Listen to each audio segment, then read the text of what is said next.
23শে রমজান, আজকে 23-এর রাত। আল্লাহ রসুল সাল্লাল্লাহু আলাইহি সাল্লাম তিনি শবে কদরের রাতগুলি খোঁজ করতে বলেছেন। আজকে শবে কদরের রাত্রি, তাই আপনারা শবে কদরের রাত্রি জাগার চেষ্টা করবেন, কারণ এটা হাজার মাসের চাইতেও উত্তম। হাজার মাস ইবাদত করে যে সওয়াব লাভ হবে, একটি রাত্রিতেই কিন্তু সেই সওয়াব আপনারা পাবেন, আপনাদের আমল নামায় লেখা হবে।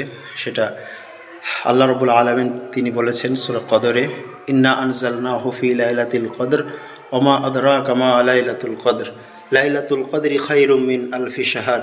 আল্লাহ রাব্বুল আলামিন এই সূরার ভিতরে বলছেন যে নিশ্চয় আমি এই কোরআনকে, এই ধর্মগ্রন্থ আল কোরআনকে নাজিল করেছি লাইলাতুল কদরের রাত্রিতে।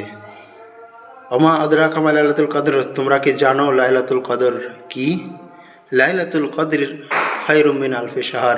লাইলাতুল কদর হচ্ছে সম্মানিত রাত্রি, হচ্ছে মর্যাদাপূর্ণ রাত্রি, হচ্ছে খায়রুম মিন আলফি শাহর, উত্তম। সেই রাত্রিটি হচ্ছে উত্তম আলফি শাহর, হাজার মাসের চাইতো। আলফ মানে হাজার, আর শাহর মানে মাস, অর্থাৎ হাজার মাসের চাইতেও উত্তম এই লাইলাতুল কদরের এই রাতটি।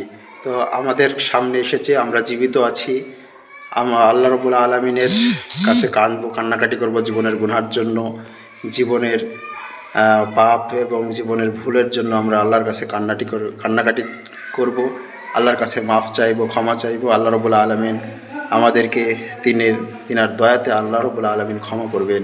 তো আসুন আমরা এই রাত্রিটিকে অবহেলা না করে আমরা জাগি, কোরআন তেলাওয়াত করি, আল্লাহর কাছে দোয়া করি, অঝর নয়নে চোখের পানি ফেলি এবং জীবনের গুনাহগুলিকে ক্ষমা করার জন্য দোয়া করি।